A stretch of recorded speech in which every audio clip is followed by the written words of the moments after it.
Hello guys, আসসালামু আলাইকুম। আশা করি সবাই ভালো আছেন, আমরাও ভালো আছি আপনাদের দোয়া এবং ভালোবাসায়। তো গাইস, আপনারা সবাই জানেন 16ই ডিসেম্বর সব অফিস আদালত সব কিছুই বন্ধ থাকে, স্কুল কলেজ সব কিছুই বন্ধ থাকে। আর স্কুল কলেজে তো অনুষ্ঠান হয়, তো আমাদের অফিস যেহেতু 16ই ডিসেম্বর বন্ধ, তো 16ই ডিসেম্বর বাসায় বসে না থাকি, একটু বাইরে থেকে ঘুরে আসলেই ভালো হয় আমার মনে হয়। তো গাইস, তাই আমরা দুজনে বেরিয়ে পড়লাম একটু ঘুরতে। তো আমরা ঘুরতে যাবো বলে ভুল হইব, ঘুরতে না, আমার এক ভাগ্নে থাকে টুঙ্গিতে, ওদের বাসা হচ্ছে টুঙ্গিতে, বুঝছেন। তাই আমি যাইতেছি ওর সাথে দেখা করতে। তো ওর সাথে যেহেতু দেখা করতে যাবো, এখান থেকে ও বলছে, মামা তুমি স্টেশন রোড আসো, স্টেশন রোড আসলে মিনি পরিবহনের ওই জায়গায় তুমি এসে দাঁড়াও, আমি তোমাকে ওই জায়গা থেকে এসে নিয়ে যাবো।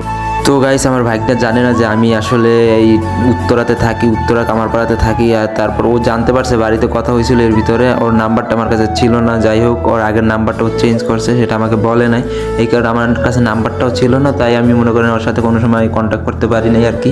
তো আমার বাড়িতে ফোন দিয়েছিল, কথা বলছে বাড়ির সবার সাথে। তো ওইখান থেকে জানতে পারে যে আমি উত্তরা কামারপাড়াতে থাকি। আর গাইস, ভালো কথা, এখনও যারা আমাদের চ্যানেলটিকে সাবস্ক্রাইব করেনি, অবশ্যই আমাদের চ্যানেলটিকে সাবস্ক্রাইব করে থাকবেন। আর যদি ফেসবুক থেকে দেখে থাকেন, অবশ্যই ফেসবুক পেজটিতে আমাদের ফলো দিয়ে আমাদের পাশেই থাকবেন। তো গাইস, আসলে মিনি পরিবহনের ওই জায়গায় যে আমরা ওয়েট করছিলাম, ওইখান থেকে কোনো ভিডিও আসলে করা হয় না, ভিডিও নেওয়া হয় না।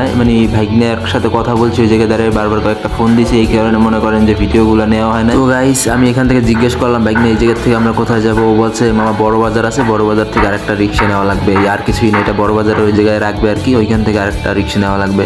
তো গাইস, আপনারা হয়তো অনেকেই দেখতে মনে মনে ভাবতেছেন আমার ভাগ্নে কই, ভাগ্নে কই। এই যে দেখেন আমার সাথে যে হাঁটতেছে, এইটাই হচ্ছে আমার ভাগ্না, ওর সাথেই দেখা করার জন্য। তো গাইস, বাস থেকে নেমে পড়লাম। বাস থেকে নামার পরে এখন আমাদেরকে এই রোডটা আর কি ক্রস করা লাগবে, এই রোডটা ক্রস করা লাগবে। জাম একটু সামনে যাওয়া লাগতো, কয় মামা আমরা হাইটে যে ওর যে জাম পড়ছে, এই জামে মনে করো যে ওই সামনে পর্যন্ত যাইতে পারবো না। তো আমরা বললাম আচ্ছা ঠিক আছে, তো হাইটেই চলো। তো একটা রোড ক্রস করছি আর কি, এখান থেকে আর একটা রোড ক্রস করা লাগবে। এখন বাইকনারও বলতেছি, মামা এই যে ময়লা দেখছো, এখান থেকে কি গন্ধ আসে? বাকি মামা ঢাকা শহর এরকমই জায়গায় জায়গায় দেখো ময়লার স্তূপ। তো বলতেছে আমাদের এই রোডটা ক্রস করলেই হবে। আমরা মনে করেন যে রোডটা ক্রস করার জন্য আর একটা গ্যাপ খুঁজতেছি, আর সবসময় আমাদের রোড পারাপারের ক্ষেত্রে সতর্ক থাকতে হবে। তো যেহেতু প্রথমবারের মতন বাইকনার বাসা যাইতে কিছু না নিয়ে গেলে কিরকমের দেখায়, তাই এখান থেকে 2 কেজি মিষ্টি নিলাম, পান সুপারির কথা বলছিলাম। তো বলতেছে, মামা বাসায় কেউ পান সুপারি খায় না, পান সুপারি নেওয়ার প্রয়োজন নাই। তো এখান থেকে মিষ্টিটা নিয়ে আমরা উঠে পড়লাম অটোতে। আর তো আমরা অটোতে করে ভাইগনার বাসায় যাইতে থাকি। আর আপনারা আমাদের চ্যানেলটিকে সাবস্ক্রাইব করে দিয়েন, আর ফেসবুক থেকে যারা দেখছেন অবশ্যই আমাদের পেজটিকে ফলো করে ছোট ভাইদের পাশে থাকবেন সব সময়ের জন্য। তো সবাই ভালো থাকবেন, ভালো রাখবেন।